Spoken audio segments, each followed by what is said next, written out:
Hello বন্ধুরা, সবাই কেমন আছেন? আশা করি অনেক অনেক ভালো আছেন। আর আজ আমি যেই ফোনটি নিয়ে কথা বলবো, এই ফোনটির নাম স্যামসাং গ্যালাক্সি M21। ফোনটি যদিও বাংলাদেশের বাজারে অনেক পুরনো, কিন্তু এই ফোন নিয়ে এমন কিছু তথ্য আজ আপনাদের জানাবো যার অপেক্ষায় আপনারা অনেকেই ছিলেন। বাংলাদেশের বাজারে ফোনটিতে বিশাল পরিমাণে ক্যাশব্যাক দেওয়া হচ্ছে, আর তা হচ্ছে শুধুমাত্র আপনাদের জন্য। আর এই ফোনটির বেশ কিছু ফিচার বর্তমানে ইয়াং জেনারেশনের কাছে অনেক জনপ্রিয়তা লাভ করেছে, বিশেষ করে এই ফোনটির ব্যাটারি এবং এই ফোনটির ডিসপ্লে, আর তাছাড়াও এই ফোনটির প্রাইস। আর এই ফোনটির ডিসপ্লে হিসেবে ব্যবহার করা হয়েছে একটি সুপার অ্যামোলেড ডিসপ্লে, আর সেই জন্যই আমি আবার ওই ফোনটি নিয়ে আপনাদের সামনে হাজির হয়েছি। হ্যাঁ বন্ধুরা, এই ফোনের আরও ফিচার নিয়ে আপনাদের সাথে বিস্তারিত আলোচনা করব, আর সাথে আরও জানাবো ফোনটির বাংলাদেশের মার্কেট প্রাইস এবং এই ফোনে বর্তমান বাংলাদেশের বাজারে কত টাকা পর্যন্ত ক্যাশব্যাক দেওয়া হচ্ছে। আর সেই সাথে আরও জানাবো সব মিলিয়ে এই ফোনটি আপনাদের জন্য কেমন হবে, এই প্রাইসে এই ফোনটি কি আপনাদের জন্য ভালো হবে, না এর থেকেও কোনো বেটার অপশান থাকছে আপনাদের জন্য। তাহলে চলুন বন্ধুরা, বেশি কথা না বাড়িয়ে শুরু করা যাক আজকের ভিডিও। আর আপনারা দেখছেন TechTube, আর আমি আছি আপনাদের সাথে প্রান্ত। বন্ধুরা, ভিডিওটি শুরু করার আগে অবশ্যই একটি অনুরোধ, আপনি যদি TechTube চ্যানেলটিতে নতুন হয়ে থাকেন তাহলে TechTube চ্যানেলটি এখনই সাবস্ক্রাইব করে আমাদের পাশে থাকবেন, কারণ নতুন চ্যানেল হিসাবে আপনাদের সাপোর্ট এবং ভালোবাসা সবসময় প্রয়োজন। সো আপনাদের সাপোর্ট এবং ভালোবাসার অপেক্ষায় রইলাম। আর ভিডিওটি ভালো লাগলে দয়া করে একটি লাইক দিবেন, কারণ এমনই ভিডিও সবসময় আপনাদের জন্য বানানোর চেষ্টা করি।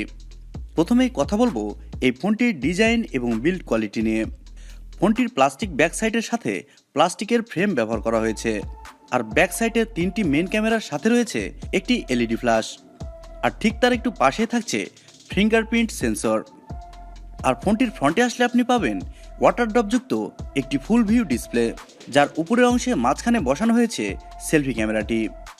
আর এই ফোনটির ডান সাইডে থাকছে ভলিউম বাটন এবং পাওয়ার বাটন, আর বাম সাইডে থাকছে সিম কার্ড ও মাইক্রো SD কার্ড স্লট, যেখানে আপনি 2টি সিম ও একটি মাইক্রো SD কার্ড ব্যবহারের সুযোগ পাবেন। এবং ফোনটির নিচের দিকে থাকছে স্পিকার, মাইক্রোফোন, টাইপ-C স্লট ও হেডফোন জ্যাক। এছাড়া এই ফোনটির পুরুত্ব করা হয়েছে 8.9 মিলিমিটার, যার কারণে এই ফোনটি দেখতে অনেক স্লিম এবং প্রিমিয়াম লাগবে। আর সব মিলিয়ে এই ফোনটির ওজন করা হয়েছে 188 গ্রাম, যা আমার কাছে অনেক লাইট ওয়েট মনে হয়েছে। আর এই ফোনটি বাংলাদেশের বাজারে 2টি কালারে পাওয়া যাবে, একটি হচ্ছে ব্লু এবং আরেকটি হচ্ছে ব্ল্যাক। সো সব মিলিয়ে এই ফোনটির ডিজাইন এবং বিল্ড কোয়ালিটি আমার কাছে তো ভালোই লেগেছে, আর আপনাদের কাছে কেমন লাগলো কমেন্ট করে জানাতে ভুলবেন না। এবার আসা যাক ডিসপ্লে নিয়ে, যেখানে আমরা দিনের বেশিরভাগ সময় চোখ লাগিয়েই বসে থাকি। ফোনটিতে ডিসপ্লে হিসেবে ব্যবহার করা হয়েছে 6.4 ইঞ্চির একটি সুপার অ্যামোলেড ডিসপ্লে, যার স্ক্রিন টু বডির রেশিও থাকছে 84.2%। আর এই ডিসপ্লের রেজুলেশন পাবেন 1080x2340 পিক্সেল। আর এছাড়াও এই ডিসপ্লেতে থাকছে 403 ppi ডেনসিটি, যার কারণে ডিসপ্লের কন্টেন্টগুলো অনেক শার্প এবং পরিষ্কার দেখাবে। আর এই ফোনটির ডিসপ্লের প্রোটেকশন করছে কর্নিং গরিলা গ্লাস 3। এবারে আসা যাক ফোনটির সফটওয়্যার এবং পারফরমেন্সে। ফোনটি রান করবে One UI 2, যার টপে থাকছে Android 10। আর এই ফোনটির চিপসেট হিসেবে থাকছে Exynos 9611। আর এই চিপসেটটি স্যামসাংয়ের বেশিরভাগ ফোনগুলোতেই পাওয়া যায়, যা আমার কাছে একটু একঘেয়েমি মনে হয়। আর এছাড়াও এই ফোনটিতে থাকছে 10 ন্যানোমিটার আর্কিটেকচারে তৈরি করা একটি অক্টা কোর প্রসেসর। ফোনটির জিপিইউ হিসেবে থাকছে মালি G72 MP3। আর ফোনটির সফটওয়্যার ও পারফরমেন্স সেকশনে আমার মনে হয় এই বাজেটে স্যামসাং পারফেক্টটা দিয়েছে।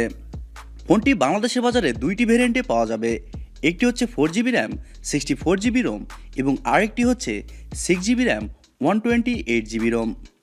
এছাড়াও এই ফোনটিতে একটি মাইক্রো SD কার্ড ব্যবহারের সুযোগ থাকছে, যেখানে আপনি সর্বোচ্চ 512GB মেমোরি পর্যন্ত ব্যবহার করতে পারবেন। এবার আসা যাক ফোনটির ক্যামেরা নিয়ে। ফোনটিতে মেন ক্যামেরা হিসেবে ব্যবহার করা হয়েছে 48 মেগাপিক্সেলের একটি ওয়াইড ক্যামেরা, আর সাথে থাকছে 8 মেগাপিক্সেলের একটি আলট্রা ওয়াইড, এবং এছাড়াও থাকছে 5 মেগাপিক্সেলের একটি ডিপ সেন্সর। আর মেন ক্যামেরার রেজুলেশন থাকছে 2160 পিক্সেল, যার কারণে এই ফোনটি দিয়ে আপনি হাই রেজুলেশনের ভিডিও শ্যুট করতে পারবেন। আর এই ফোনটির সেলফি ক্যামেরা হিসেবে ব্যবহার করা হয়েছে 20 মেগাপিক্সেলের একটি ওয়াইড ক্যামেরা। আর সেলফি ক্যামেরার রেজলিউশন থাকছে 1080 পিক্সেল। আর এই বাজেটে আমার মনে হয় ক্যামেরা সেকশন ঠিকই আছে।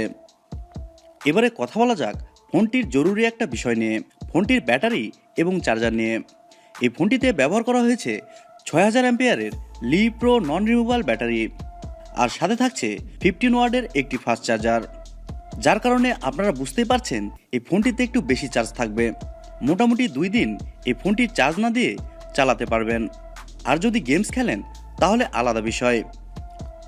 এবারে কথা বলা যাক ফোনটির বর্তমান বাংলাদেশ প্রাইস এবং এই ফোনটির ক্যাশব্যাক অফার সম্পর্কে।